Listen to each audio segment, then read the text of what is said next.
¿Qué hace un Data Scientist? ¿En qué tipos de proyecto trabaja? ¿Es necesario saber de matemática y de inglés para trabajar en este rubro? ¿Qué sueldo puede llegar a ganar un Data Scientist? En este video de Destino Profesional vamos a contestar todas esas preguntas y mucho más. Así que, sin más preámbulos, vamos al video. Hola, mi nombre es Nicolás García Mouni, tengo 27 años, actualmente trabajo como consultor senior de ciencia de datos en Accenture y además soy profesor de visualización y análisis de datos y asistente de investigación en la Universidad de Itela. Además, ahí fui donde estudié, hice mi carrera de grado, soy licenciado en Economía Empresarial y luego de recibirme hice una maestría en Management y Analytics, ahí mismo. ¿En qué consiste tu trabajo? El trabajo de Data Scientist se basa en el desarrollo de código y modelos estadísticos y matemáticos para resolver problemas de negocio, ¿no? Entonces, en ese sentido, mi trabajo se puede dividir en dos patas. Por un lado está la parte más como core de Data Science, que es todo el proceso de elaboración de código, que en general es en Python, para obtener datos, que puede ser descargarlos de internet, que puede ser descargarlos de una base de datos, limpiarlos para prepararlos para que sea un formato que pueda ser utilizado por los modelos y por último, en general, la elaboración de un modelo de Machine Learning, ¿no? Y a veces, bueno, obviamente siempre hay cierto proceso de validación de los resultados, visualización de datos, chequear que esté todo bien, ver si un modelo no anda, por qué no está andando.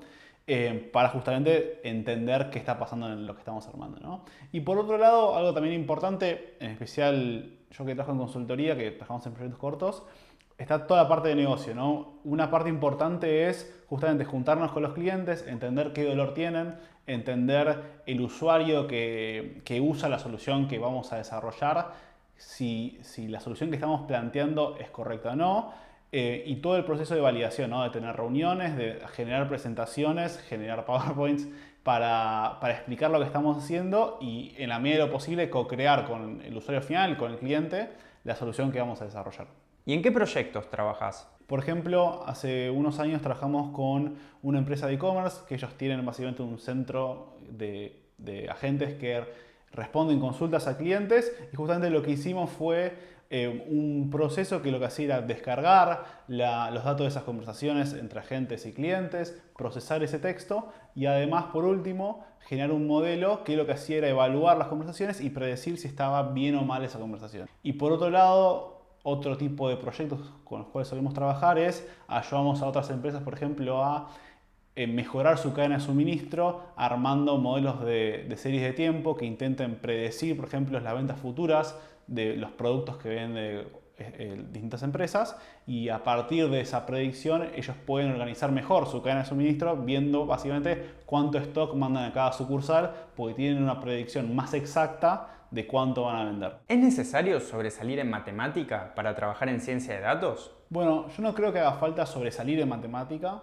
Sí creo que hay que tener cierta base, por ejemplo, qué es una derivada, qué es una integral, tener ciertas nociones de álgebra lineal, por ejemplo, tema de matrices, y sí noción de estadística, por ejemplo, qué es una media, qué es varianza, qué es el sesgo, para justamente entender cómo funcionan los modelos, cómo justamente se distribuyen los datos y empezar a generar insights a partir de los datos justamente basados en conocimientos matemáticos y estadísticos. No creo que hace falta tener 1000 materias de matemáticas encima, pero sí ciertas nociones para justamente cuando uno empieza a profundizar sobre modelos de Machine Learning, entender por qué funcionan o por qué se comportan de tal o cual forma. ¿Y saber inglés? Saber leer y entender inglés va a ser siempre necesario porque las librerías están escritas en inglés, la mayoría de los textos están en inglés y cuando uno tiene un problema y va a googlear básicamente cómo se resuelve ese problema, las soluciones van a estar en inglés en el 95% de los casos. Después la parte más de hablar en inglés, en este rubro es bastante común trabajar para afuera, trabajar con gente de afuera y ahí va a ser necesario sí poder hablar en inglés y poder hacerte entender en inglés, ¿no? En mi lado de consultoría tenemos muchos clientes externos, entonces las conversaciones salen en inglés y hay que armar presentaciones en inglés. ¿Cuáles son los lenguajes de programación más usados en ciencia de datos? Los dos lenguajes de programación que más usamos son SQL para el tema de consulta de base de datos y justamente todo análisis más puede ser descriptivo de, por ejemplo, bueno, qué categorías más venden, cierto entendimiento básico del negocio lo hacemos con SQL y por otro lado Python que nos va a ayudar en general todo el tema de limpieza de datos y además todos los modelos de Machine Learning, todos los modelos más matemáticos y estadísticos que usemos van a estar desarrollados en Python. Y en el mundo laboral, ¿quiénes son tus principales colaboradores? En mi día a día yo trabajo con muchos tipos de perfiles distintos, con perfiles bastante heterogéneos, que se pueden dividir en otros data scientists, managers, machine learning engineers o ingenieros de datos, y también gente de diseño y de UX, ¿no?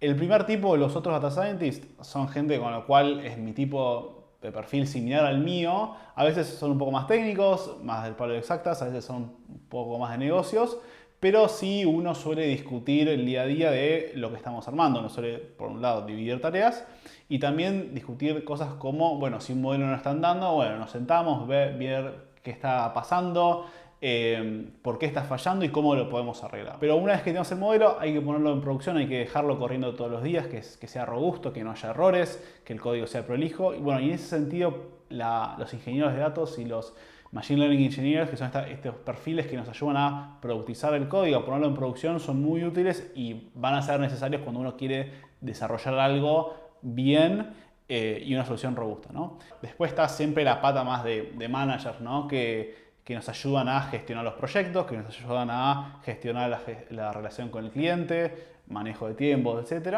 Y también otro perfil importante con el cual solemos trabajar cuando desarrollamos una aplicación son perfiles más de diseño, perfiles más de UX, que nos ayudan justamente a armar aplicaciones que los clientes usen, que tengan una buena experiencia y además sean agradables a la vista. ¿Cuál es el sueldo promedio para un Data Scientist? Hoy, que es febrero de 2023, los sueldos junior más o menos están alrededor de 220.000, 240.000 pesos brutos. Y lo que tiene el mercado de Data Science es que es bastante competitivo en cuanto a sueldos. Entonces, justamente, la verdad es que uno, a medida que va ganando experiencia, es relativamente posible justamente ir subiendo relativamente rápido su sueldo, ¿no? Pero bueno, también está la posibilidad de trabajar remotamente, en el cual uno trabaja para afuera y ahí los sueldos son en dólares. Conozco casos de alrededor de $1.300 hasta casos de $5.000 mensuales. Entonces es un rango bastante alto, pero bueno, uno con su experiencia va a poder ver más o menos qué es lo que puede llegar a conseguir. Bueno, y si hasta el momento te está gustando este video, te pido por favor que nos ayudes con el algoritmo de YouTube, dejando un like y un comentario. Y además te invito a que te suscribas porque vamos a estar subiendo nuevos videos de todas las carreras y profesiones semana por medio. Y por otro lado, te recomiendo que nos sigas en nuestras otras redes sociales, ya que así subimos contenido original e inédito de todas las carreras y profesiones que no subimos aquí en YouTube. ¿Y qué es lo que más y menos te gusta de tu trabajo? Bueno, de la parte más del trabajo en específico, lo que más me divierte es programar. Me divierte mucho justamente tomar el desafío de tener un problema y ver cómo armo el código y cómo lo codeo para resolver el problema que tengo que armar. Y además la verdad que trabajo con gente muy manija, con gente muy copada. Hace 4 años que estoy en Accenture, entonces la verdad que aprecio mucho el grupo humano con el cual trabajo y del cual aprendo mucho todo el tiempo. Lo que menos me gusta, la verdad que son las reuniones. Hay veces que tengo días de 5 o 6 horas de reuniones que a veces son necesarias, en especial en trabajos, en proyectos grandes, en el cual hay mucha gente involucrada, muchas veces hay muchas reuniones, pero sí a veces es lo más tedioso porque bueno, no es lo más divertido a la hora de trabajar, pero bueno, hay que hacerlo. Y para finalizar, ¿qué consejo le darías a alguien que quiere introducirse en el mundo de ciencia de datos? Primero es animarse, ¿no? Hay veces que uno por cierto como sesgo personal se termina tirando medio abajo y dice, che, yo corro de atrás, lo que fuera. Hay veces que hay que animarse, empezar a aprender, empezar justamente a desarrollar las habilidades. Y por otro lado, algo importante es, en especial la gente que no viene de una carrera de grado de ciencias de datos, que son más nuevitas, muchas veces encontrar tu diferencial, ¿no? Yo de mi lado vengo de una carrera de negocios. Y a la hora de plantear como mi marca personal como Data Scientist, siempre fue, ok, tengo un híbrido del lado de negocios y del lado de algoritmos. Y creo que cada uno, según su experiencia, según sus fortalezas y debilidades, debería poder hacerse como ese trabajo introspectivo de, ok, ver dónde creo que yo puedo aportar más valor.